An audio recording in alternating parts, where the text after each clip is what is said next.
Hey everybody, it's Nick with Gateway Collectibles here, and I'm back with another business update.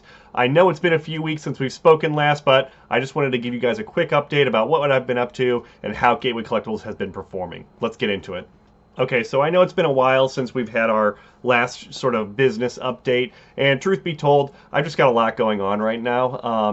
It's really difficult for me to juggle running a Pokemon side hustle alongside having a normal 9 to 5 job, as well as having a newborn baby who's just turned 4 months old as of Saturday. So I've got a lot of things going on. I'm wearing a lot of different hats, and I'm juggling a lot of things, but I still am very passionate about this hobby, and I still want to engage with you who are watching, which, by the way, thank you. If you don't mind, please hit the subscribe button and follow along with our Pokemon journey as we learn how to sell Pokemon cards as a side hustle with hopes of someday turning it into a full-time business. So we have been doing this for, I want to say, about 60 days at this point. So 2 full months of Gateway Collectibles being actually live and out there for people to go to our website and buy Pokemon cards, which we have been focusing on Japanese booster boxes, as well as branching out into Korean and simplified Chinese booster boxes as well.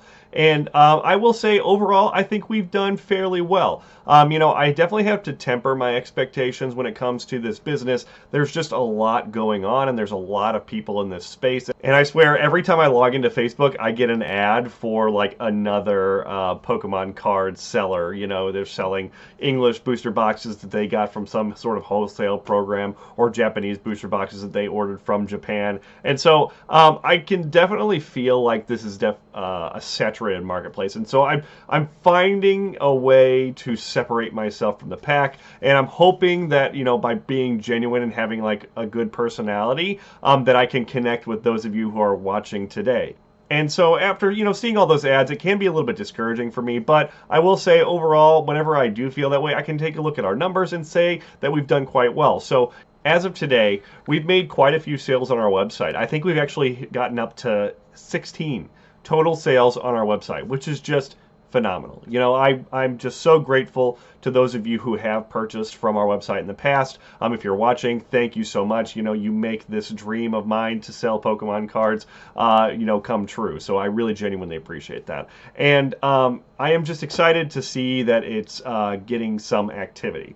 Now, I will say that it has been a struggle to drive traffic to my website. I have been successful in some small measures by utilizing social media, by trying to drive traffic that way. I posted about a unique terrestrial festival Umbreon collection, which I actually happen to have right here. And so I posted about this on my TikTok. And, I was trying out sort of different kinds of ad creatives in order to sort of drive people towards my website and say, hey, we had this really unique product, and it worked, and I was so excited by that. So it does work. Social media does work. If you are doing a Pokemon business, I highly, highly encourage you to engage with an audience and create a community and try to make content, because, that was a prime example of getting something that people either don't know about or they don't know where to get it, and bringing it to their eyes so that they can make an informed decision about purchasing it. Moving on from the website, we have done a lot more in-person sales than we have website sales. So truth be told, the website again is very, very much my main goal to get away from in-person sales. In-person sales just take a lot of time, and they are, unfortunately, I have to drive around all over the place. So getting away from the website, I have been doing a lot of in-person sales. And I know I've talked about this in the past. Sort of in-person sales have definitely kept this business like trucking along. It's really helping me turn over cash quickly in order to churn my money, in order to reinvest that into new sets that are coming out. And speaking of new sets that are coming out, the Glory of Team Rocket has just released the weekend that I made this video, and boy, what an exciting time that was. I feel like a lot of us got into this Pokemon card business with the anticipation that the Glory of Team Rocket was going to be the set.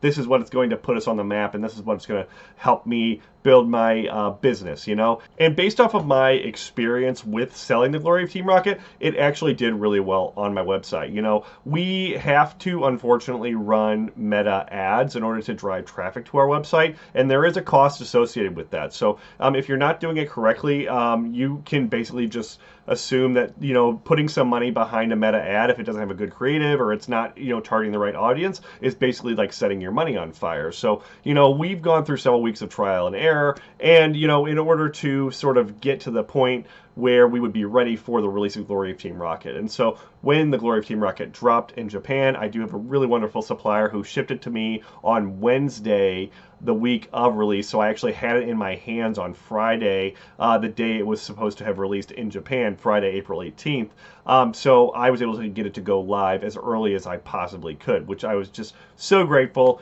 If you're watching this, I so much appreciate you for making that happen for me. So whenever I had it in my hands on Friday, I was able to let it go live, and then we were able to sort of drive traffic to our website via the Facebook meta ad creative that we had made. And that did really well, and I'm so glad that it worked out because I knew this was going to be a hype set. I know a lot of people were talking like, oh, the cards aren't that great, or oh, I'm not that excited about it, or it's mid, or whatever like that. But I mean, people want the cards. You know, they want Team Rocket. You know, regardless of how a lot of other people who are vocal on the internet feel about it, there are still several people who are not voicing their opinion, who feel very strongly about the set. And I am voicing my opinion, and I like the set. I think the Glory of Team Rocket is an excellent set. Yes, it does not have dark Pokemon. Yes, it does not have light Pokemon. No, it does not have Jesse and James. But truthfully, it doesn't need those things to be a true Team Rocket set. You know, it doesn't have to cater to our 1990s kid nostalgia in order for it to qualify as a Team Rocket set. So I think it's a great set. I like the cards. You know, the Mewtwo is, I mean, it does not quite hit as hard as I had quite hoped it would. That is probably my only criticism of the set, but the rest of them, especially the ARs, I'm a huge Art Rare fan.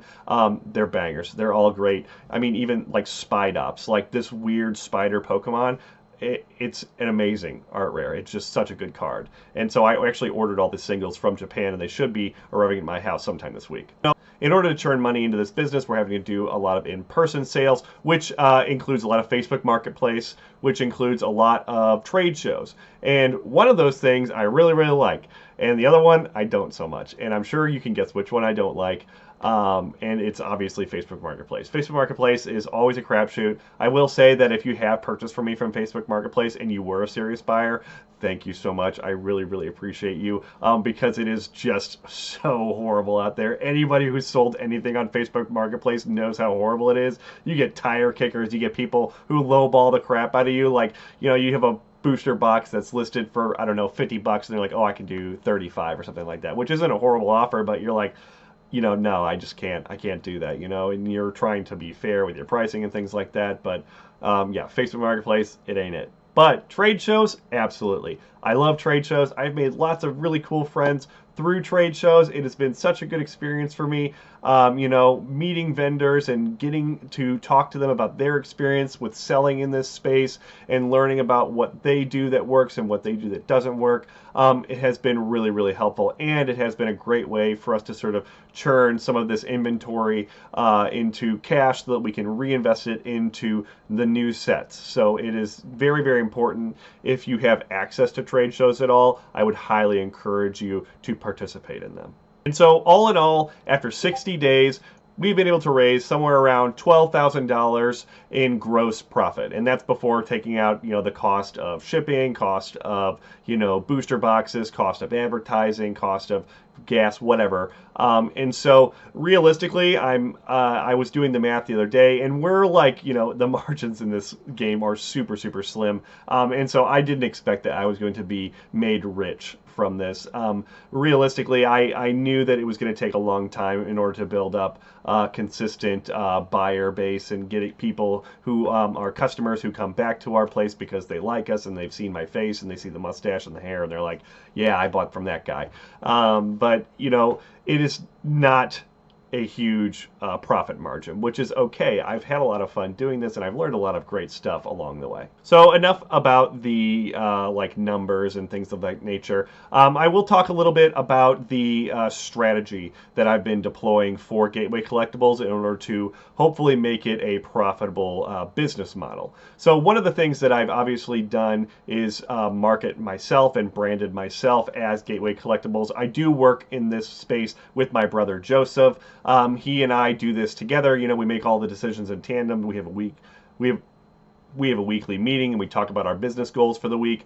But you know, I am obviously the face of Gateway Collectibles, and it's super important for me to put my face out there in order to sort of build my brand. You know, I think it's important that Gateway Collectibles is recognized as like an honest and trustworthy seller. And so I've been really hitting hard the whole social media thing. I post just about every single day on TikTok, I post on YouTube Shorts, and I post on Instagram/Facebook. And TikTok, we've grown to like 160 followers. Instagram, we're pushing about 100. Facebook is not worth my time because I don't know what that algorithm is. If I'm not making enough boomer memes or something like that, I don't know. I'm just not hitting whatever the requirements are for Facebook to be successful. So it's just been a grind. You know, I've just been posting every day. I try to come up with new content ideas. I try to be informative. I try to like mix in a little bit of advertising in there because I know that you guys have been inundated with ads and you're probably tired of seeing it. But hey, you know what? It's a business. I got to make money, and I need to advertise the products that I'm selling. So I try to make it like 80% informative, valuable content, some funny stuff mixed in. I did like draw some funny Pokemon cards and posted that the other day, which I personally thought was hilarious, but maybe it didn't resonate with everybody else. And I will say I feel like I'm gaining some momentum in the social media space. Not a lot. Again, I'm not getting a ton of followers. I'm not getting a ton of likes or anything like that. I'm not gone viral at any point in this adventure I've had on TikTok, Instagram, you know, Facebook, or whatever. But, you know, I have had some videos that have done really well. I've gotten engagement from other people who I don't even know, which I just love. You know, I love talking to other people. I'm a social individual by nature. And so that just brings me a lot of joy and excitement and motivation to continue doing this. So content creation has been a huge part of Gateway Collectibles, and I plan to continue doing that in the future. As far as marketing type stuff goes, most of our marketing is based around like email, and it's based around Facebook ads. Email, I try to get an email list. I have found a thing that works really well for me to get emails locally, which whenever I do trade shows, I have a little wheel that you can spin in order to win a prize. In order to spin the wheel, you can either pay $2 or you can give me your email address and sign up for our newsletter. And by doing that, you know, they get a free spin. So they get a free spin, they can win. I've been giving out Japanese art rares. I had a ton of Pokemon figures that are all gone,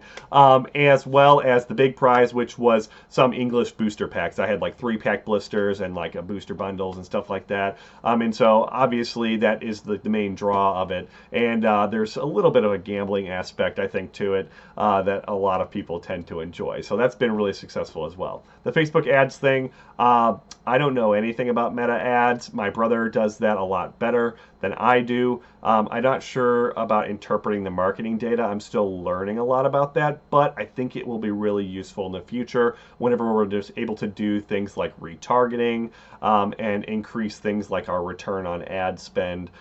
So I've definitely been diving a little bit into some unfamiliar territory by digging around in marketing and advertising. And finally, I wanted to talk just a little bit about the tariff situation. The tariff situation has definitely thrown a wrench in sort of the long-term trajectory of my business model. I ideally wanted to purchase large quantities of like, you know, Japanese booster boxes or Chinese booster boxes or Korean booster boxes from overseas. But at this point, it's going to be very difficult because the idea behind, you know, Japanese, Korean, or Chinese is that it doesn't cost as much as English. Well, for some Japanese, it sometimes costs more than certain English products, but it's also a lot more readily available. And the tariffs have made it so I have to order in smaller quantities in order to not have to pay the tariffs, because I really don't want to pass along that cost to the consumer, because you're already getting squeezed so much for every little bit of enjoyment that you're trying to get out of the Pokemon space. And it just breaks my heart that we're in this situation where people have kids and they can't even get Pokemon packs for them for their birthday or for holidays, or Easter has just passed here in the United States. And I just wanted to be able to provide sort of like a good deal to people in order for them to get some enjoyment out of this space with products that are readily available. Yes, they're not written in English, but a lot of them, like Chinese, have exclusive artwork. If you're talking about Korean, you're paying less than $1 a pack in most cases, and you get the same artwork as English, and as well as Japanese. Japanese cards have a significant resale value in the secondary market in some cases. So I think there's a little bit of something for everyone when it comes to the kind of products that we carry in our shop. And so the plan going forward, despite the tariffs, is to try and continue to order in small volumes as much as I humanly possibly can, in order to not be forced to pass along the I think it's 12% now, because it's 10% like blanket tariffs for any country that's not China, which is like 140% or something like that. And then like whatever place like FedEx, they like accept the tariff on your behalf or something like that, they charge you a 2% fee. And so again, like I talked about before, the margins are super slim, and I just can't absorb 12%. It's just, unfortunately, 12% is practically my profit margin for most of these boxes.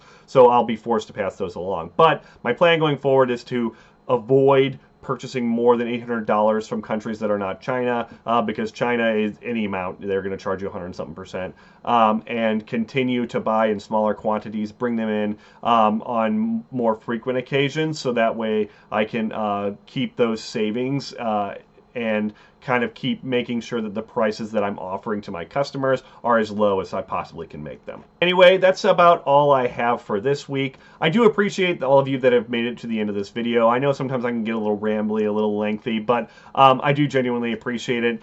And if you don't mind, please subscribe, follow along, leave a comment, leave a like. It really, really helps the algorithm. And I genuinely enjoy interacting with all of you, and I want to hear what you have to say. So let me know your thoughts, let me know your comments, leave a like, leave a subscribe, and we'll catch you on the next one. See ya.